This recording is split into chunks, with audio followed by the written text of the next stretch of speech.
Hi everyone, welcome back to Hojeshwari లిస్నా classes. ఇవాళ మనం క్లాస్లో రిమైనింగ్ ఇంతకుముందు చెప్పుకున్నటువంటి పార్ట్ 1 పార్ట్ 2 క్లాసెస్ సంబంధించి కంటిన్యూగా ఇవాళ కంటిన్యూషన్ ఈ క్లాస్లో చూసేద్దాము. So remaining capital letter small letter చూస్తున్నాం కదా మనం ఇక్కడ రూట్ స్ట్రోక్. నెక్స్ట్ ఈ 2 రూట్ స్ట్రోక్ని స్ట్రోక్స్ని కలిపితే రూట్ స్ట్రోక్ వచ్చేస్తుంది కదా. సో క్యాపిటల్ లెటర్ ఈ మనం ఇక్కడ ప్రాక్టీస్ చేసేద్దాము. ఇక్కడ నేను రాసేటటువంటి ఈ 3 లైన్స్ అంటే అప్పర్ అండ్ మిడిల్ జోన్ మాత్రమే క్యాపిటల్ ఈ అనేది మనం రాస్తాం. సో ఇంత డీటెయిల్డ్గా 1 by 1 లెటర్ ఎందుకు చెప్తున్నానంటే మీకు ఇక్కడ ఇంకా ఈజియెస్ట్ మెథడ్లో చెప్తే చాలామంది నేర్చుకుంటారనేసి ఎక్స్పెక్ట్ చేశాను. సో ఈ వీడియోస్ నేను చేసినటువంటివి మీకు చాలా హెల్ప్ అవుతాయనేసి ఎక్స్పెక్ట్ చేస్తున్నాను. కొంతమంది మా స్టూడెంట్స్ చాలామంది నేర్చుకొని ఇంకా క్లియర్గా ఉందనేసి ఈ వీడియోస్ మీద కొంతమంది చెప్పడం జరిగింది. సో మీకు కూడా ఈ వీడియోస్ నేర్చుకోవడంలో ఎలా ఉంది అనేది మీరు కమెంట్ సెక్షన్లో మెన్షన్ చేయండి నాకు.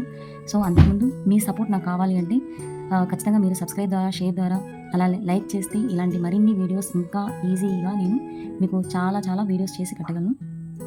సో నెక్స్ట్ ఇక్కడ మనకు క్యాపిటల్ లెటర్ ఈ కంప్లీట్ అయిన తర్వాత మనం స్మాల్ ఈ అనేది నెక్స్ట్ కంటిన్యూషన్ చూసేద్దాము. ఇక్కడ రిపీటెడ్గా నేను 1 by 1 రిపీట్ చేస్తూ రాస్తున్నాను. 4 lines and double line and single line. So ఇక్కడ మీరు క్లియర్గా ఇలా రాసి చూడడం వల్ల బేసిక్ లెవెల్ నుంచి కూడా మీకు చాలా ఈజీగా నేర్చేసుకోవచ్చు. అలాగే రిపీటెడ్గా మీరు కంటిన్యూగా ప్రాక్టీస్ చేస్తే నెక్స్ట్ మీకు ఈ లెటర్ అనేది ఏమాత్రం కష్టం లేకుండా వచ్చేస్తుంది. నెక్స్ట్ స్మాల్ ఈకి సంబంధించి ఇక్కడ మీకు ఫస్ట్ 4 lines చూపిస్తున్నాను. మనకు 4 lines అవసరం లేదు, బట్ చాలామంది బేసిక్గా 4 lines కొనుక్కుంటాం కదా. సో ఇక్కడ ప్రాక్టీస్ చేసేటప్పుడు మీరు చక్కగా ఈ 4 linesలో ఇలా ప్రాక్టీస్ చేసేసేయండి. కానీ చాలా ఈజీగా చేయాలంటే మనకు సి ఆల్రెడీ మనం ప్రాక్టీస్ చేసాము. ఆ సి బేస్ చేసుకుని మనం స్మాల్ ఈ అనేది ఈజీగా ప్రాక్టీస్ చేసేయచ్చు. చూసారా? నెక్స్ట్ డబల్ లైన్, ఎందుకంటే స్మాల్ ఈ అనేది మిడిల్ జోన్ లెటర్ కదా. సో మనకు 2 lines ఉంటే సరిపోతుంది, అంటే మిడిల్ జోన్గా మనం ప్రాక్టీస్ చేస్తే సరిపోతుంది. నెక్స్ట్ ఈ 2 linesని మనం టచ్ చేస్తూ ప్రాక్టీస్ చేసినప్పుడు స్ట్రోక్ అనేది పర్ఫెక్ట్గా వస్తుంది. అలాగే మనం సింగిల్ లైన్లో కూడా అదే విధంగా ప్రాక్టీస్ చేసేయచ్చు. ఈ 4 and double line and single లైన్లో మనం ప్రాక్టీస్ చేసినా మనకు లెటర్ బాగా వచ్చినప్పుడు ఫ్రీగా మనం వైట్ పేపర్ మీద కూడా చేసేయచ్చు. సో మనం ఇదే విధంగా మనం ఇలాగే కంటిన్యూగా ప్రాక్టీస్ చేస్తూ ఇప్పుడు నోట్బుక్లో కూడా చూసేద్దాం. 4 linesలో నోట్బుక్లో కూడా మనం ఎలాగా బోర్డు మీద నాకైతే ఏదైతే రాసి చూపించాను అదేవిధంగా మీరు నోట్బుక్లో కూడా ప్రాక్టీస్ చేసేయచ్చు.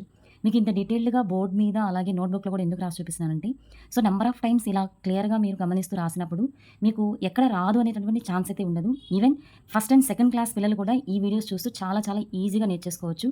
సో చూడండి, ఇక్కడ మనకు స్మాల్ ఈ, క్యాపిటల్ ఈ అండ్ స్మాల్ ఈ చాలా ఈజీగా నేర్చేసుకోవచ్చు. దెన్ డబల్ లైన్లో కూడా అదే విధంగా మనం ప్రాక్టీస్ చేసేద్దాం.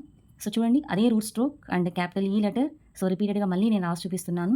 చాలామంది ప్రైమరీ పిల్లలకి ఇంకా ఐడియా లేనిది ఏంటంటే కొంతమంది హై స్కూల్ పిల్లలకైనా క్యాపిటల్ లెటర్స్ డబల్ లైన్లో మనం ప్రాక్టీస్ చేసినప్పుడు ఎలా రాయాలని చాలామందికి ఐడియా లేకుండా ఉంది. అందుకని ఇక్కడ మీరు ఇది క్లియర్గా వచ్చేసారంటే ఈజీగా వచ్చేస్తుంది. The next single line.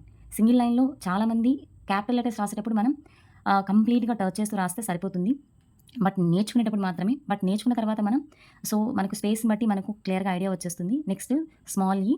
So ఇక్కడ నేను ఎలా అయితే రాస్తానో మీరు దాన్ని గమనిస్తూ రాస్తే సరిపోతుంది. So thank you for watching.